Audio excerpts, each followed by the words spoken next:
Hello friends, આજે આપણે શીખીશું બટેટાની વેફર બનાવતા. આજે આપણે આખું વરસ સારી રહે એવી બટેટાની છીણ અને બટેટાની ચિપ્સ બનાવીશું, જે આપણે ઉપવાસમાં પણ ખાઈ શકીએ છીએ અને એમ જ બચ્ચાઓ માટે નાસ્તામાં પણ ખાઈ શકીએ છીએ. તો આપણે કઈ રીતે એની ચિપ્સ અને છીણી બનાવવાની એ આપણે જોઈ લઈએ. બટેટા તો માર્કેટમાં આખું વરસ આપણને મળે છે, પરંતુ એની વેફર આપણે ખાલી એક જ મહિના માટે બનાવી શકીએ છીએ, જે આ માર્ચ મહિનામાં બધા વેફર બનાવતા હોઈએ છીએ. તડકો પડે એ પહેલાં આપણે વેફર બનાવી લઈશું, કેમ કે તડકાના બટેટા થોડા નરમ થઈ જાય અને બટેટા ખરાબ પણ નીકળે. અહીંયા મેં 25 કિલો બટેટા વેફર બનાવવા માટે લઈ લીધા છે. આપણે બટેટા લેવા જઈએ તો એક જ વસ્તુનું ધ્યાન રાખવાનું છે કે બટેટા આપણા કડક હોવા જોઈએ અને મોટા હોવા જોઈએ, જેથી કરીને આપણે વેફર બનાવતા અને ચિપ્સ કરતાં આપણને ફાવે. જો તમારું બટેટું થોડું એવું નરમ હશે તો વેફર સારી નહીં થાય અને બટેટા અંદરથી કાળા નીકળશે. એટલે કે બહુ તડકો પડે એના પહેલાં આપણે આ વેફર કરી નાખતા હોઈએ છીએ. અહીંયા મેં એક તપેલામાં પાણી ભરી લીધું છે અને હવે આપણે જે બટેટા લીધા હતા એની છાલ ઉતારી લઈશું. અહીંયા બટેટા આપણા નવા હોય છે એટલે જલ્દીથી લાલ થઈ જતા હોય છે, એટલે આપણે બટેટાને છાલ ઉતારીશું. તો પણ બટેટાને આપણે કોરા નહીં રાખીએ, એને પાણીમાં નાખીને જ રાખીશું. અને ચિપ્સ કરવી કે આપણે છીણી કરવી તો પણ આપણે પાણી ભરેલા વાસણમાં તે નાખીશું, કેમ કે નહીંતર થોડી વાર પણ જો બહાર તમારું બટેટું પડ્યું રહેશે ચિપ્સ કરેલું કે છીણી કરેલું તો તરત લાલ થઈ જશે અને તળતી વખતે પણ એ લાલ થાય. એટલે આપણે એને જેમ બને એમ પાણીમાં જ રાખવાનું છે. પાણીની બહાર આપણે ત્યારે જ કાઢીશું જ્યારે આપણે બાફવાની હોય. તો અહીંયા મેં છાલ ઉતારીને બધા બટેટા મારા પાણીમાં નાખી દીધા છે. આ 25 કિલો બટેટામાંથી હું અડધી ચિપ્સ બનાવવાની અને અડધી આપણે છીણી બનાવવાની છે. તો આપણે જોઈ લઈએ કે કઈ રીતે ચિપ્સ કરવાની. તો અહીંયા એક એવું સ્લાઇઝર આવે છે જેને ખમણી કહેવાય, વેફરની ખમણી.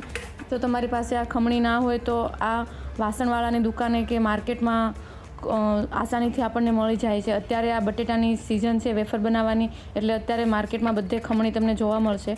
અહીંયા મેં ખમણીથી આવી રીતે સ્લાઇસ કરી લીધી છે અને સ્લાઇસ આપણે બહુ નાની કે બહુ મોટી એવી નથી કરવાની અને જાડી કે પાતળી એવી પણ નથી કરવાની. આપણે એક સરખું બટેટું રાખીશું તો આપણી સ્લાઇસ એક જ સરખી બનશે. અહીંયા મારી સ્લાઇસ એકદમ મીડિયમ સાઇઝની બની છે, બહુ પતલી પણ નથી અને બહુ મોટી પણ નથી. તો આપણે બધા જ બટેટાની આવી રીતે સરસ એવી ચિપ્સ કરી લઈશું. હવે આપણે એક વસ્તુનું એ ધ્યાન રાખવાનું છે કે તમે જ્યારે પણ ખમણીનો યુઝ કરો એટલે કે ચિપ્સ બનાવો ત્યારે આપણને હાથમાં ખમણી વાગી ન જાય એનું ધ્યાન રાખવાનું છે. અહીંયા મને થોડી એવી ખમણી વાગી ગઈ છે એટલે મને યાદ આવ્યું કે મારે ખાલી એ હાથ એટલે કે હાથમાં કંઈક પહેરીને પછી બટેટું મારે ચિપ્સ કરવી પડે. તો અહીંયા મેં જે મારી પાસે એક્સ્ટ્રા સોક્સ પડ્યા હતા એ લઈ લીધા છે અને એક હાથમાં મેં 2 સોક્સ પહેરી લીધા છે. અને હવે આપણે ચિપ્સ કરીશું તો આપણને આ વાગશે નહીં અને આપણી ચિપ્સ પણ સ્પીડમાં થશે અને આપણું બટેટું છે આખું ખમણાઈ જશે. જે બટેટાના પાછળથી કટકા વધે છે આપણને વાગવાની બીક લાગે એટલે આપણે આખું બટેટું ખમણતા નથી હોતા. આમાં આપણું આખું બટેટું ખમણાઈ જશે અને આપણને હાથમાં વાગશે પણ નહીં. જો આવી રીતે આપણે સોક્સ પહેરીને કામ કરીશું તો આપણું કામ જલ્દી આસાનીથી થઈ જશે. હવે આપણે એક તપેલામાં પાણી લઈ લઈશું ગાળીને. આ પાણી આપણે 5 થી 6 લીટર જેટલું લીધું છે. જો મોટું તપેલું હશે તો આપણી વેફર જલ્દીથી થશે, એટલે અહીંયા મેં મોટું તપેલું લીધું છે અને ગેસ ઉપર હું હવે એને ગરમ કરવા મૂકીશ. આની અંદર હું 3 થી 4 ચમચી જેટલું મીઠું નાખીશ. પહેલી વખત આપણે મીઠું થોડું વધારે નાખીશું અને પછી આપણે ઓછું મીઠું નાખીશું, કેમ કે પહેલી વખત આપણું પાણી મોળું હોય છે એટલે આપણે મીઠું નાખવામાં ધ્યાન રાખીશું. તમે તમારા ટેસ્ટ પ્રમાણે મીઠું નાખી શકો છો. આમ તો આ વેફર મીડિયમ ભાવે છે, વધારે મીઠાવાળી હોય તો ખારી લાગે. હવે અહીંયા આપણું પાણી ઉકળી ગયું છે તો આપણે જે ચિપ્સ પાણીમાં નાખીએ તે નિતારીને આપણે તપેલામાં ઉકળતા પાણીમાં નાખીશું, જેથી કરીને જલ્દી આપણી ચિપ્સ બફાઈ જાય. જો આપણું પાણી ગરમ આવી રીતે હોય તો આને બહુ ટાઈમ આપણે રાખવાની નથી, કેમ કે આ ખૂબ જ પતલી હોય છે ચિપ્સ, એટલે જલ્દીથી બફાઈ જતી હોય છે. આપણે પાણીની અંદર ડૂબી જાય એટલી ચિપ્સ એમાં નાખીશું. પાણી ઉપર હોવું જોઈએ અને 5 થી 10 મિનિટ આપણે આમ જ એને ગરમ પાણીમાં રહેવા દઈશું. એટલે કે ગેસની ફ્લેમ મીડિયમ રાખીશું અને ઢાંકણ ઢાંકીને આપણે આને બફાવા દઈશું. એક વખત તમારે ખોલીને જોવાનું છે અને હલાવવાનું છે વચ્ચે, કે નીચે એ બેસી ન જાય. અને એક વખત આપણે હલાવ્યા પછી જોઈ લઈશું કે બફાઈ ગઈ છે કે નહીં. જો તમે થોડી એવી એને દબાવશો એટલે નરમ થઈ જશે અને એનો કલર પણ ચેન્જ થઈ જશે. અહીંયા મેં ગેસ બંધ કરી દીધો છે. મારી ચિપ્સ બધી બફાઈ ગઈ છે અને હવે હું એને એક સાયણીથી કાઢી લઈશ એટલે પાણી બધું મારું નીતરી જાય. અને હું એને કપડામાં આવી રીતે અલગ અલગ ચિપ્સ બધી એક એક કરીને પાથરી દઈશ કે જલ્દીથી મારી બધી ચિપ્સ સુકાઈ જાય. આને થોડો ટાઈમ લાગે છે ચિપ્સ સુકાવવામાં, એટલે કે એક એક કરીને આપણે અલગ અલગ સૂકવવાની હોય એટલે બહુ બધો ટાઈમ વયો જતો હોય છે. જો આપણે આવી રીતે ચિપ્સને એક સિંગલ આવી રીતે સૂકવીશું તો આપણી ચિપ્સ જલ્દી સુકાઈ જશે. આને મેં છાંયડે સૂકવી છે, તો તમે તડકે પણ સૂકવી શકો છો, પરંતુ આનો કલર થોડો કાળો થાય જો તડકે સૂકવીએ તો.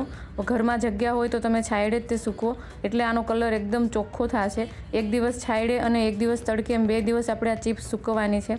હવે આપણે છીણી જોઈ લઈએ કે છીણ કઈ રીતે કરવાની. તો બટેટાને મેં છાલ ઉતારી લીધી છે અને હું હાથમાં સોક્સ પહેરીને બધા જ તે બટેટાનું આવી રીતે ખમણી લઈશ. આ જે ખમણી છે એ વેફરની છીણની ખમણી છે, એટલે કે આપણે જે રેગ્યુલર ખમણી યુઝ કરતા હોઈએ છીએ બધું ખમણવા માટે, એ આમાં ન ચાલે. છીણ પાડવાની ખમણી થોડીક મોટી હોય છે. અહીંયા મેં સોક્સ પહેરીને મારા બધા જ તે બટેટાનું આવી રીતે હું છીણ કરી લઈશ. અને આ છીણને પણ આપણે બહાર નથી રાખવાનું, આપણે આને પાણીમાં જ તે રાખવાનું છે, પાણીમાં ડૂબી જાય એવી રીતે, જેથી કરીને લાલ ન થાય. અને આપણે જેમ પહેલાં બટેટાની ચિપ્સ આપણે બાફી એવી રીતે આપણે આને પણ સેમ બાફી લેવાની છે. ગરમ પાણીમાં મીઠું નાખીને ગેસ ઉપર ઉકળતા પાણીમાં આપણે છીણ નાખીશું. આને થોડો બફાવાનો ટાઈમ લાગશે, કેમ કે ચિપ્સ આપણી બહુ પતલી હોય એટલે જલ્દી બફાઈ જાય છે, અને છીણ આપણું થોડું જાડું હોય છે. એટલે આને 10થી 15 મિનિટ આવી રીતે તપેલામાં નાખીને ઢાંકીને આપણે બફાવા દઈશું. અને એક વખત ખોલીને આપણે હલાવીશું અને જોઈ લઈશું કે આ છીણ હાથેથી વચ્ચે કટ થઈ જાય છે, એટલે કે બફાઈ ગઈ છે કે નહીં.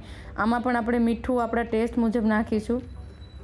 અહીંયા મારી છીણ બફાઈને તૈયાર થઈ ગઈ છે, એટલે હવે હું એને પાણીમાંથી એકદમ નિતારીને કાઢી લઈશ. આવી રીતે આપણે મોટી સૂપની ગળણીથી કે કોઈ છાણાથી આપણે નિતારીને આ છીણ લઈ લેવાનું છે. છીણને આપણે થોડીવાર પડ્યું રહેવા દેવાનું છે, જેથી કરીને એનું પાણી બધું નીતરી જાય. હવે આપણે એને તડકે સૂકવી દઈશું. છીણને આપણે તડકે સૂકવવામાં આપણે એને નાની નાની આવી રીતે ઢેફલી કરીને મૂકીશું, જેથી કરીને આપણને તળતા ફાવે. તો છીણને પણ આપણે 2 દિવસ તડકે સૂકવીશું. અહીંયા મારી વેફર જે ચિપ્સ કરી હતી એ સુકાઈને તૈયાર થઈ ગઈ છે, અને મારી છીણ પણ સુકાઈને તૈયાર થઈ ગઈ છે. તો હવે આપણે આને એક વખત તળીને જોઈ લઈએ. હું તમને આજે આ વેફર તળીને પણ બતાવીશ કે તળ્યા પછી આ વેફરનો કલર કેવો થાય છે. આ ગરમ તેલ આપણે મીડિયમ તેલ રાખીશું, બહુ ગરમ નથી કરવાનું. જો તમારું તેલ ગરમ હશે તો વેફર તમારી એકદમ લાલ થઈ જશે અને ટેસ્ટ એનો કડવો લાગશે. તેલ આપણે મીડિયમ કરીશું અને ગેસની ફ્લેમ સ્લો રાખીશું. એક વખત તેલ ગરમ થઈ જાય એટલે આપણે એમાં વેફર નાખીશું.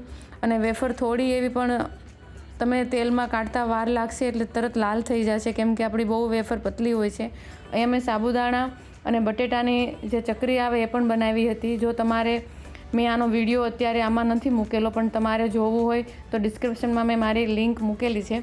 કઈ રીતે આ વેફર બનાવવાની એ એમાં મેં બધી રીતે બતાવેલું છે, તો તમે જોઈ લેજો. અહીંયા મારી છીણ આપણે જે કર્યું હતું એ પણ સુકાઈને તૈયાર થઈ ગયું છે. છીણને મેં આવી રીતે આમ ઢેફલીની જેમ રાખ્યું હતું, જેથી કરીને આપણને તળતા ફાવે અને કાઢવામાં પણ આપણે ઇઝી પડે. જેમ પૂરી કાઢવી એવી રીતે ત્યાં એક સિંગલ તળીને પણ નીકળી જાય છે. હવે આપણે ચિપ્સ ઉપર થોડું સુગર પાવડર એટલે કે સાકરનું જે બૂરું આવે એ નાખીશું, લાલ મરચું પાવડર નાખીશું. આવી રીતે નાખીને ખાવાથી આ ખૂબ જ ટેસ્ટી લાગે છે. આ બંને ઓપ્શનલ છે, તો તમને ટેસ્ટી વેફર ભાવતી હોય તો તમે આ બેઉ નાખીને ખાઈ શકો છો. આ વેફર બચ્ચાઓને ખૂબ જ ભાવતી હોય છે. તમે એક વખત તળીને આપી દો, ટિફિનમાં પણ ભરી શકો છો તમે. હવે આપણે આ છીણ મારું અહીંયા તળીને તૈયાર છે, તો આપણે એમાં પણ હું થોડું સાકર પાવડર અને થોડું એવું લાલ મરચું પાવડર નાખીને આ ખાવામાં ખૂબ જ ટેસ્ટી લાગે છે. તમે દરેક ઉપવાસમાં આ વેફર ખાઈ શકો છો. આવી રીતે વેફર બનાવવાથી આખું વરસ તમારી વેફર સારી રહેશે. અને જો તમે સારી રીતે વેફર સૂકવેલી હશે તો વેફરને કાંઈ નહીં થાય, પણ થોડો એવો ભેજ વેફરમાં હશે તો વેફરમાં તરત જ તે અંદર જીવાત પડે છે અને ફૂગ વળી જાય છે. તો તમે જ્યારે પણ આ વેફર સૂકવો ત્યારે એનું ધ્યાન રાખવાનું કે એકદમ આપણી વેફર સરસ એવી સુકાઈ જવી પડે. પછી જ તે આપણે એને પ્લાસ્ટિકની થેલીમાં ભરી અને પેક ડબ્બામાં મૂકીશું, જેથી કરીને એને હવા ન લાગે અને આપણી વેફર આખું વરસ સારી રહે.